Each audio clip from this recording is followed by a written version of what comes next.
The title of this piece is The Era of Gunshells.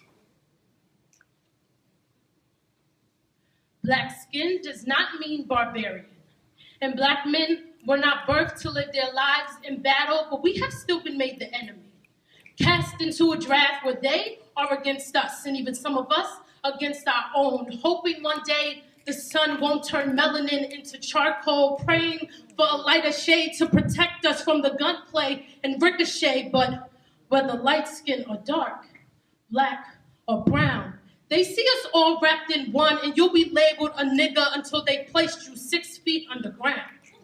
There is a poison in the water of a people being taught black equals target, black needs to be bleached, and if we stay silent, they will Williamsburg, Brooklyn gentrify us into Nazi concentration. We are in a war for our lives, for the reproduction of a melanin that is being wiped out and wiped clean to conform to a white queen.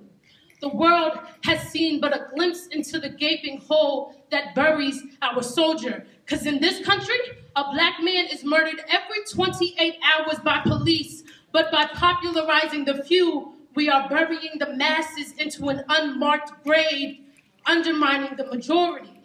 We all know Sean Bell, Trayvon Martin, Eric Gardner, and Michael Brown, but how long will Michael Brown be a trending topic before the world finds a new corpse to hashtag? They are snickering at us activists behind keyboards, knowing as long as we contain ourselves behind the lines of social media, we will throw back Thursday until the chains of slavery reappear. How long will we remain complacent and accept another black death, another murder, another gunshot stealing the souls of so many of our own?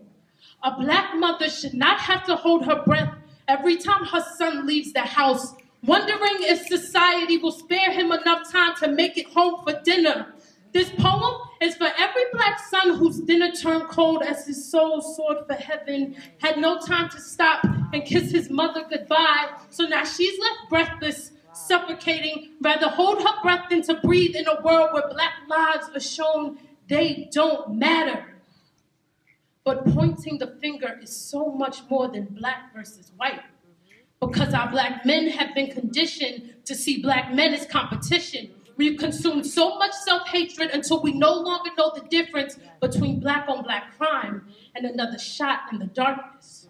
Taught to believe black lives are better stolen than saved, to be angry at the white man but not ourselves, but the hypocrisy of our people is blood-stained on our hands, and we must first face the part that we take before we ever begin to come clean. They have succeeded in making us our own enemy. And if we continue to let them tear us apart, we will drown ourselves in our own blood and look back wondering, when did we become a genocide? A black man is shot dead in the streets of Newark, New Jersey, and no one stops to write. No one thinks that just because the trigger was pulled by another nigga that this isn't some act of terrorism on this here land.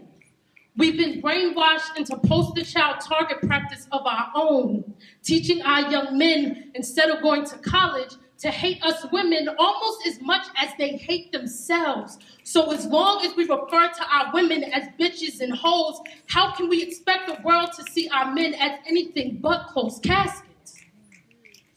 There is something wrong when a city goes 40 years and there's a black murder every month. There is something wrong when black men think killing another black man is an accomplishment. There is something wrong when secret white supremacists lay dormant because we are doing the job for them. There is something wrong with our black nation, a stain that has fermented and festered into a sore, oozing out a contagious rage that makes you scratch off the very skin you were blessed with.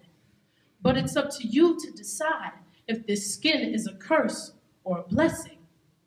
We've been cast into a draft where they are against us, and even some of us against our own. Should we choose to shy away and stay silent, we will be signing over our lives to whoever pulls the trigger next.